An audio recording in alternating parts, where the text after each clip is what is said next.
Bago po, pwede po bang, asan na? Point of order po. Isang minutong pagpapahinga.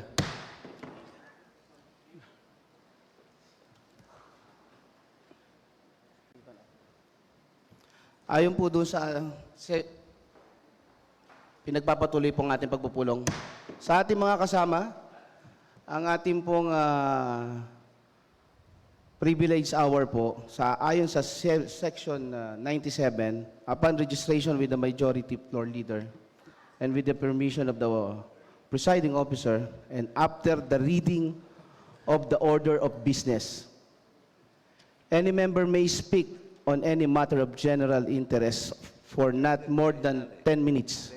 If more than one member so desire to make use of this privilege, the first to apply either in writing in order in the office of the majority floor leader or verbally in open session shall be given precedence and so on successively, but they shall only be allowed to speak for not more than 10 minutes each. Any member exceeding the time allotted for the privileged speech may be ruled out of order by the presiding officer, motu proprio, or upon a motion made by any member, no motion shall be presented or entertained in connection with the subject matter of the privilege.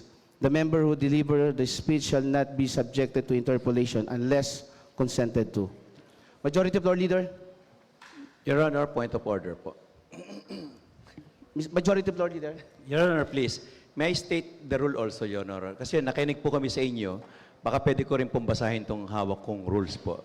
With your permission, Your Honor. Ito po yung rules natin, yung internal rules ng proceeding po natin. Meron din po akong babasahin, Your Honor. Mamaya po, Your Honor, isa na lang, bigyan niyo po. Tapusin na natin po yung nasa agenda.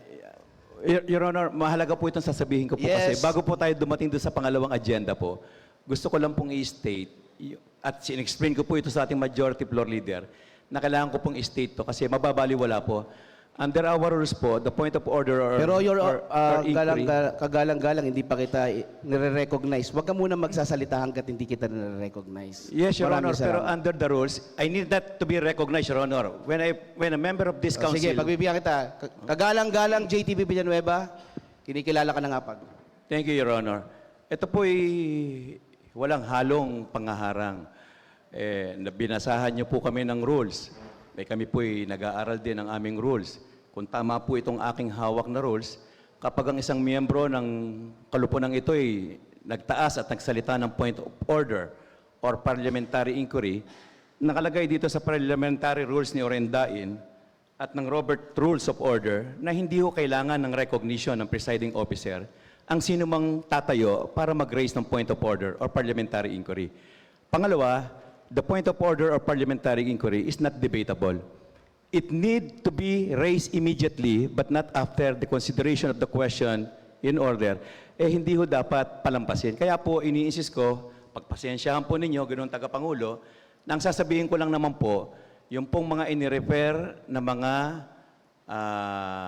item po kanina sa mga committee, we maintain our position na bilang hinirang na minority floor leader ng dominant minority group, maabisuhan po ang inyong lingkod bilang kinikilalang minority floor leader sa mga committee inirefer kanina ng ating majority floor. Yun lang po.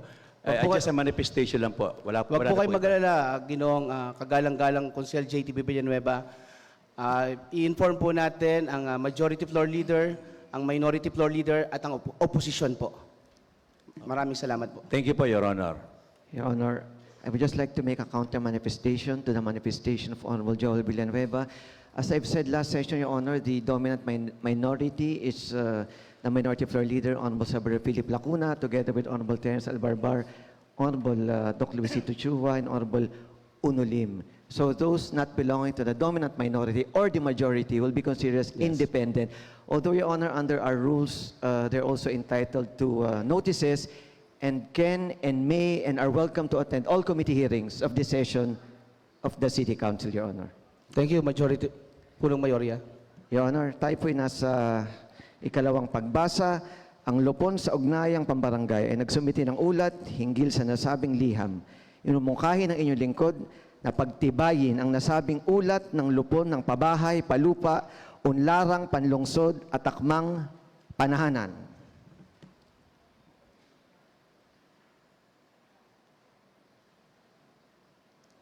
Meron pong minumungkayan po ng mayorya. Meron po bang tumututol? Nasaan na ba tayo?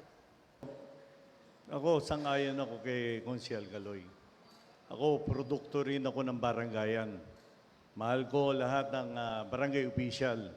Nung ako po'y naging konsyal noong 2004, wala naman po itong kailangan pumunta, basta pumasa po sa city budget, pasado na nga ho eh. Sa aking pong pananaw, hindi na sila dapat pumunta dito. Baka kailangan natin baguhin na yung rules para kung pasado na, ngayon kung gaya nga ng sabi ng majority floor leader natin, kung kailangan natin magpa-picture, siguro gawin na lang natin to sa araw ng Maynila. Nandiyan lahat ng punong barangay. Pwede pa natin isama yung mga barangay kagawad, sekretary.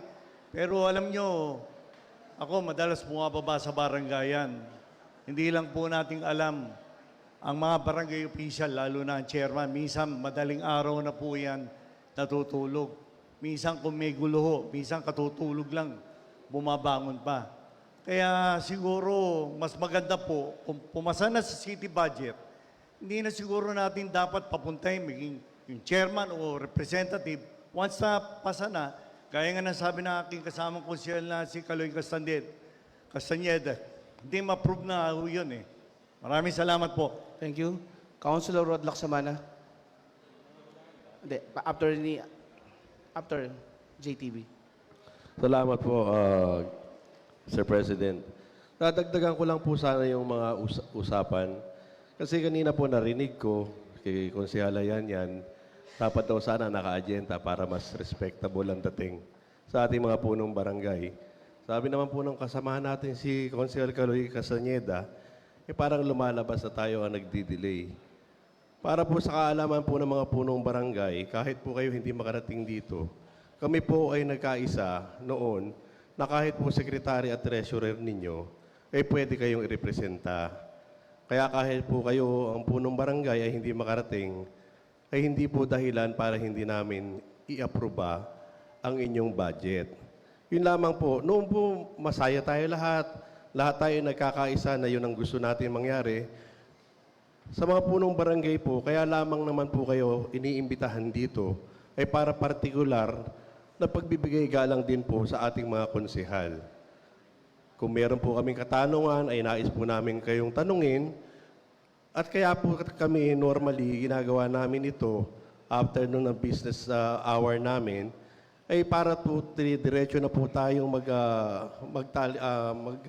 magpasa ng inyong budget. And at the same time, kapag suspended po kasi ang rules, po pwede naman kayong magpa-picture. Katunayan na kayo ay nandito at nagbibigay galang din po sa aming mga kapwa-konsehal.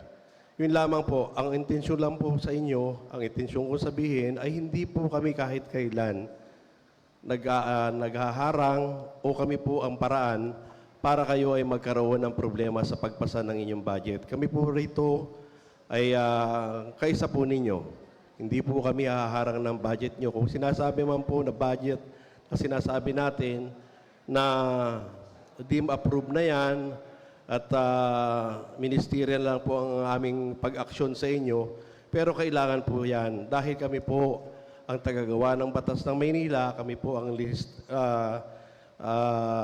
kami po ang gumagawa ng mga iba-iba pong patungkol pa sa pagpasa ng inyong budget. Kaya po sana, sabi nga po kasi napanahon lang po tayo ng pagpapolitika, politika. Sana po, pag panahon ng ganito na alam naman po natin na lahat tayo ay tumutugon sa pangangailangan ng ating mga barangay chairman, huwag na po natin silang pahirapan. At kami po, nakatayo ngayon dito sa inyo, alam ko po na nanonood kayo dyan sa taas, hindi po kami ang magiging paraan para kayo ay hindi makapagpasa ng inyong budget. Maraming salamat po. Maraming salamat. Councilor JTV Villanueva. Maraming pasalamat, Ginoong Tagapangulo. Sususugan ko lang po yung sinabi ng aking mga kasamahan kanina. Pero bago ho yun, parang laging pinalilitaw dito na ang mga pangyayari bunsod ng pamumulitika namin in particular. Tingin ko mali po yatang akusasyon yun. Bago po ako magsalita kanina, sinasabi ko na kami po dito ay walang pagtutol sa pag-aaproba ng mga budget ng mga barangay, particularly po ako, at lagi kong sinasabi at lagi kong pinagmamalaki na ang isang JTB nagsimula, lumaki, at parating lumilingon sa hanay ng barangayan. Alam na alam ko po yung kanilang plight, pero ang hindi ko po nagugustuhan ngayon dito, laging lumilitaw yung salitang pamumulitika, tama-tama, nandyan na rin lang ang mga barangay official natin. Bakit hindi natin balikan ang lahat? Nagsimula at nagpakita ng merong politikahan dito, yung nagkaroon po tayo ng illegal na sesyon noong July 23. Wala po tayo dapat sesyon noong July 23, dapat tayo ay magkakaroon ng sesyon ng July 30. Lahat yan. Nagkaroon tayo ng agreement, Your Honor. Your Honor, I have the floor, Your Honor. Point of order, Your Honor. I have Out the of floor, topic, Your Honor. What is Let your me point of finish. order? I have the floor, Your Honor.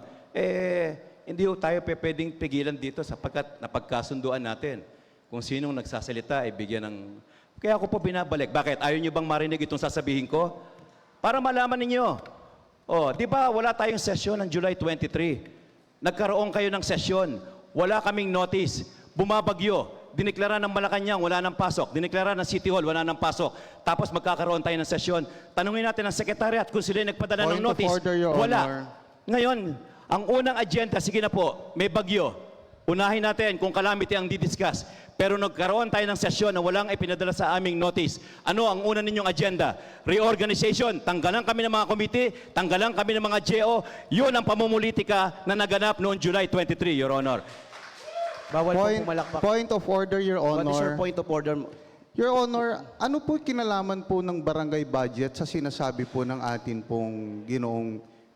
Hindi ko po siya pipigilan. Let's just stick po, Your Honor, patungkol po dun sa pinag-uusapan po natin with regards to yung mga budget po ng barangay, Your Honor. Let us not use this forum as a grandstanding, Your Honor. Hindi po pang grandstand. Let's just stick to the order po, Your Honor. Let's just stick to the topic. Maraming Thank salamat. you sa ating minority floor leader. Okay ka na? Isa lang po. 1 minute po. Okay. Maraming salamat sa tinura ng ating kaibigan mula sa ika-6 na distrito. Kaya ako lang po nasabi yon, dapagkat ang tinatalakay nga natin ay pagpasa ng mga budget ng mga kasamahan natin sa barangayan. Nabanggit lang po yon, binibigyan linaw lang po ni JTB na hindi ho nararapat na laging ipinalalabas na kami namumulitika dito. Inilahad ko lang ho kung kailan nagsimula ang pamumulitika mula noong July 23 pagkatapos na malaman na ang kaming 17 ay sumama sa Batang Maynila, Isko Moreno. Maraming po salamat. Thank you. Councilor Maki Lacson. Magandang hapon po sa lahat. Sana po lumamig na po ulo nating lahat. Una po sa lahat, I would like to make some, hindi ko naman sinasabing correction, but with the indulgence of my good friend Kaloy Castañeda, once upon a time, I was also a barangay chairman. Once upon a time, I was also a director of Barangay Bureau. And once upon a time, on my first term as councilor, his question was the same as mine. I asked, the barangay po ay may fiscal autonomy. Bakit natin pinakikialaman? But I was corrected. At tama po, nasa mandato po ng konseho na questionin po ang mga barangay budget na may kalabisan. So, karapatan po ng konseho na dumaan talaga ang budget ng mga barangay sa City Council para magkaroon din po ng check and balance. Number 1. Number 2, ang kanina lang po nating pinag-uusapan, kaya sabi ko po sana lamig lang po ng ulo, pinag-uusapan lang po natin kanina suspension ng rule, lahat naman po tayo rito, ipapayag na aproba ng budget. We can agree to disagree, but with the indulgence of everyone, pwede po ba sundin muna natin yung pinapasa nating barangay budget? Kasi po yung mga barangay chairman, hindi po sila nagpunta rito para makinig ng away natin. Pwede po ba ipasa muna natin yung budget nila, tapos mamaya po, ituloy na po natin yung disagreement natin. That is all, Your Honor. Maraming salamat. Councilor Fogabante. Thank you, Your Honor. Your Honor, napansin ko lang, nalilihis po kasi tayo eh. Maganda yung sinabi ni Consel Maki Lacson na ang pakay po natin ngayon maaprubahan yung budget. Sa simpleng suspension of the rules po, humahaba pa yung usapan natin. Ngayon, balikan ko lang po yung sinabi ni Consel Yanyan kanina na mas respectable apparently kung ilalagay sa agenda yung pag-approve ng budget kaysa naman sa after ng agenda. No? So nais po ba ng konsehal ng kabilang grupo na tapusin muna yung usapan ngayon, pauwiin muna yung mga chairman na nagpunta galing sa barangay nila, nagsasayang ng oras nila dito, pauwiin muna, wag paprubahan yung budget, pag-usapan, pag-debatihan, saka pabalikin pa pagtapos para aprubahan. Kasi umahaba lang po tayo eh. Maraming salamat po. Maraming salamat. Councilor Joey Uy. Thank you, Mr. President. Alam niyo, totoo yung sinabi ng kasama ko sa ika-6 na distrito na naabala yung ating mga punong barangay o barangay official. Kaya nga, tama rin yung sinabi ng kasama kong konsyal sa ika-2 distrito, pare-pareho naman doon tayo hindi namumulitika. Kagaya nga na sabi ko nung una, nung ako'y una naging konsyal noong 2004, hindi na po pinapupunta kahit chairman, secretary o wala man lang representative. Dahil yan, kung sinasabi ng ating kasamang konsyal sa ika-2 distrito na kailangan busisiin natin, siguro dito pa lang sa ating kasamang konsyal sa Liga Representative, doon pa lang tignan na po ng Liga kung may discrepancy doon sa mga budget nila. Ngayon kung wala, sa akin pong pananaw, siguro dapat ito na yung maging huling punta ng mga barangay official dito. Kasi, gaya nga nasabi ko, naabala po sila. Pero wag naman, Councilor Joey Uy. Wag nang huling punta to. Wag nang huling punta. Wag namang huling punta nila ng mga chairman natin. Hindi, ang ibig ko sabihin, wag na po nating papuntahin yung mga barangay official para nakakapag-function po sila doon sa kanilang barangay. Dahil kung may discrepancy nga doon sa budget, ayusin na po natin dito pa lang. Dahil hindi naman po lulusot sa city budget yan eh. Kung walang kung may discrepancy o may pagkakamali, kung di nagbalanse. Kaya sana po, kung amendahan na natin yung ordinansa natin para sa susunod, pag dumating yung budget nila, pumasa, i-advise na lang natin, i-advise na lang ng Barangay Bureau na pasa na yung budget nila. Yun lang po. Maraming salamat po. Maraming salamat. Councilor Philip Lacuna is recognized. Maraming salamat po, Your Honor. Siyempre, Your Honor, hindi naman po pwedeng hindi ako tumayo dahil labing isang taon din ako naging punong barangay at presidente ng Liga ng mga Barangay. Kailangan, Your Honor, hindi rin ako mapahiya sa mga kapwa punong barangay dito. Anyway, Your Honor, sa ating pong balitaktakan, sinabi po nila marami pong dinadaanan po yung budget, dumadaan kay DILG. Yun po yung mga hindi po kailangan. Fact remains po, Your Honor, that under Local RA 7160, Your Honor, likewise known as the Local Government Code, malinaw po na under po sa batas, kailangan po talagang dumaan ng barangay budget sa sangguniang panglunsod. Kahit saan po, Your Honor, sa iba pong sinasabi, binabanggit. Yung sa congressman po, yung 20% lang po yun ng Barangay Development Fund, yun lang po. Pero malinaw po sa batas, hindi po to ordinansa, Your Honor, na kailangan po talaga dumadaan sa City Council ang kanila pong barangay budget. Ngayon po, Your Honor, tama po yung sinabi ng butihing Konsehal Joey Uy na noong panahon po niya, noong 2004, hindi po naman kailangan magpunta pa po dito ng mga barangay chairman para sa barangay budget. In fact, nung ako po'y una naging konsehal, noong 2008, Your Honor, hindi po talaga pinapupunta ang mga barangay chairman. Your Honor, just to give you a history, Your Honor, taon po 2009 po yata, nung ito po ay pinanukala. Ito po ay based sa request po ng dati pong Vice Mayor, Your Honor, during that time.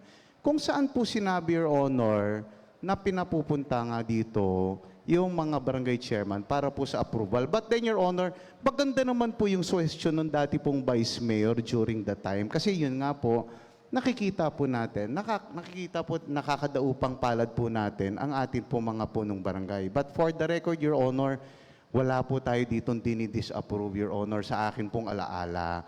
Lahat po sila ay ina-approve po natin. Ngunit kung sa tingin po ng butihing Konsyal Kaloy Castañeda at ni Joey Uy, na mas gusto nila na hindi na nagpupunta po dito ang mga chairman dahil abala pa, gumagastos pa sa pamasahe. Your Honor, bilang the minority floor leader, ako po'y sumasang-ayon. Huwag na rin po sila papuntahin, Your Honor. Ako po'y sumasang-ayon po sa kanila pong gusto, Your Honor. Councilor Monyo Pangco is recognized. Yes, Your Honor. Ganun din po sa akin. Dapat po hindi na sila papuntahin talaga dito. Dahil matagal na din po ako naging konsehal, naging barangay chairman din po ako. Kaya natin pinapapunta ang barangay chairman noon kasi sabi nila, pag may mga katanungan tayo sa pondo, sa budget nila, ay pwede natin freely gawin. Pero wala naman nangyayaring ganun eh. Kasi lahat naman aprobado na eh. So siguro kung may question lang tayo sa mga barangay budget, yun na lang ang mga papuntahin natin. Pero kung ganyan lang, deem approved na lahat, wag na natin silang pagurin. Dahil mga pagod na po yan eh. Yung mga barangay chairman natin, mga barangay officials natin. So yun lang po. At nung isang linggo, naalala ko rin po, nagpa-picture muna tayo bago natin aprobahan yung budget ng District 5 at ng mga ibang distrito. So siguro, Your Honor, mag 1 minute recess muna tayo ngayon at magpa-picture muna tayo. No, para yung mga barangay chairman, hindi na mag-intay sa itaas. Yun lang po, Your Honor. Councilor Elmer Para. Your Honor, maraming salamat po. At unang-una po, ako po ay humihingi ng dispensa sa lahat po ng mga punong barangay at hanay po ng barangay na nandito ngayon. Sa kaalaman po ng lahat, importante rin naman po na malaman nila at makita yung nangyayari po sa atin sa session ngayon. Nabanggit na rin naman po yung noon at ngayon. Siguro naman po yung noon at ngayon may diferensya naman po talaga. Nais lang din po naming linawin na kaya po naabala rin yung mga punong barangay na nandito ngayon dahil naimbitahan pa sila na pwedeng hindi naman pala. Katulad ng mga binabanggit nyo na noon wala naman pala. At ngayon, meron naman pala na pinapupunta sila. Kung gano'n naman po yung usapan, bakit po natin pinapupunta pa kung wala naman silang problema? At yung sinasabi nyo po kasi dati gano'n yung usapan, dahil po dati may nakita po kami na dapat ayusin ngayon. Yun lang po. At kalituhan ko na rin po, katulad po nung sinabi ni Consel Philip na minority daw siya, kami minority din. Kanino po ba siya nakabilang talaga? Sa majority o sa minority? Sa pagkakaalam ko po, 17 yung majority, 4 yung minority. Tapos kami po, 17 din na independent. Kapag sumama po sa amin sa minority, Point of order, Your 21 Honor. na po kami. Yun lang po, Your Honor. Nakakalito na po kasi. Councilor Philip Lacuna. Point of order lang, Your Honor, out of topic. Councilor Kaloy Castañeda. Maraming salamat po, Your Honor. Unang-una po, ako po itaos puso nagpapasalamat kay Konsehal Philip Lacuna sa pagpapaliwanag niya doon sa sitwasyon ng mga barangay chairman. Ibig sabihin, inirekomenda niya na rin na sana wag nang pumunta rito ang mga punong barangay katulad ng mga naunang panahon. Dahil sa kagustuhan lamang natin na makahalubilo sila. Ang sabi niyo, gusto niyo silang makahalubilo. O di, yung mga konsehal dapat bumaba sa mga barangay at kumustahin sila. Hindi sila papupunta rito para masabi lang na makahalubilo sila. Tayo ang bumaba sa mga barangay. Pero wag na natin sila papuntahin dito. Inaabala lang natin sila. Kailangan po, Your Maraming Honor. salamat. Meron pa po bang nais magsalita? Your Honor, karagdagan lamang po. Nabanggit po na napagkasundoan ng majority nung unang panahon na papuntahin dito sila. baka naman po pwede na mapagkasunduan din natin na kapag naaprubahan na ng city budget, wag na natin papuntahin dito ang mga punong barangay, bagkos ang papuntahin na lamang at questionin natin yung mga may mga problemang barangay budget. Yun lamang po, Your Honor. Maraming salamat po. Maraming salamat. Councilor Bobby Lim is recognized. Maraming salamat po, Your Honor. Your Honor, pinag-uusapan ho natin dito is barangay budget. May tanong lang ho ako. Sino sa mga konsihal ngayon nandito na nakitang kung ano yung nakasulat sa barangay budget? Sasabihin natin, pag pumasa sa budget, pag pumasa sa barangay, pag pumasa sa DILG, lahat pumasa. Di ba? Kailangan na natin ipasa. Hindi ho ministerial ang pagpasa natin ng budget ng barangay. Dadaan at dadaan sa atin, titignan natin kung tama o mali. Nagtatalo tayo ngayon ng isa sa atin, hindi nakita kung ano nakasulat dyan. Okay, glinance ko lang. Andyan pa rin ang military, police, equipment. Wala na lang dyan is bala. Nawala lang dyan repair of train, repair of aircraft, repair of seacraft. Ngayon, tanong ko, tama ba ako may nakalagay dyan military supply? Sino sa inyo pwede magsabi sa akin na walang nakalagay na military supply? Your Honor. Glinance ko lang yan. Your Honor, 1 minute recess. 1 minutong pagpapahinga. Punong Mayorya? Your Honor, personal Councilor Monyo collective Pangko privilege. is recognized. Yes, simple lang po yung sa akin, kaya siguro mainit ang ulo ng mga tao dito dahil napakainit ho ng session hall natin. At sa amin po, siguro mga 3 buwan na yata sira yung aircon namin sa side namin. At nabalitaan ko, dito naman sa kabilang side, may 3 aircon pa yata nasira. So sana bago tayo mag-session muli, maayos natin yung mga aircon natin dahil napakainit po talaga. Yes. At Thank you. siguro, kung hindi maayos yan, baka pwede na lang kami mag-short sa mga beach attire dito sa loob ng session hall. Yun na po. Maraming salamat po. Maraming salamat, Councilor Monyo Pangko. Majority Floor Leader? Ginoong Tagapangulo, para po tayo makauwi na po pare-pareho, ang huli po nating tatalakayin ay isang ordinance withdrawing from public use 7 square meters and 68 square decimeters, more or less, portion Bataas na Lupa Street at F. Muñoz Street, located Barangay 737, Zone 80, San Andres Malate, District 5, City of Manila. Pangunahing mayakda, kagalang-galang Ricardo Boy A. Isip Jr. Minumungkay ko po na ipadala ang nasabing panukala sa lupon ng inhenyero at pagawaing bayan. Meron pong minumukayang punong mayorya na i-refer po ang nasabing ordinansa sa lupon ng inhenyero at pagawaing bayan. Meron po bang tumututol? Sapagkat wala pinagtitibay. Ginoong Tagapangulo, wala na po tayong pag-uusapan. Minumungkahi ko po na ibalik ang panatuntunan ng kapulungan.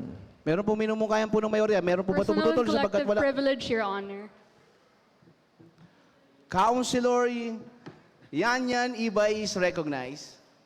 During the last session po, I just found out right now that you guys reorganized and amended the said committees po and removed the Committee on Youth Welfare and Sports Development. I'd just like to ask why po. First and foremost, I consider myself capable enough to hold such committee. So I'd just like to ask why there is a need to remove the Committee on Youth Welfare and Sports Development. Your Honor, kayo na po nagsabi na pag nasa iyo ang batas, sa akin po yung committee na yon. So I'd just like to ask why. Majority Floor Leader? Your Honor, we reverted back to the status of the internal rules prior to the assumption of office of Councilor Yanyan Ibay. It is the discretion of the majority, and a precedent was already set before we assumed office, before we all assumed office last elections, Your Honor.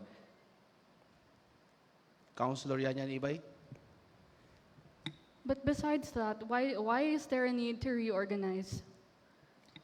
Your Because Honor, that's Majority under Floor Leader? Republic Act 11768. So Your Honor, I don't think the majority, we don't need to justify our discretion in amending the internal rules. If there's a question as to the procedure or legality or alleged infirmity, it may be questioned in the proper forum, but not in this session hall, Your Honor. So it was decided by the majority that we will revert back to the standing committees as was listed prior to our assumption of office last election, Your Honor. Your Honor,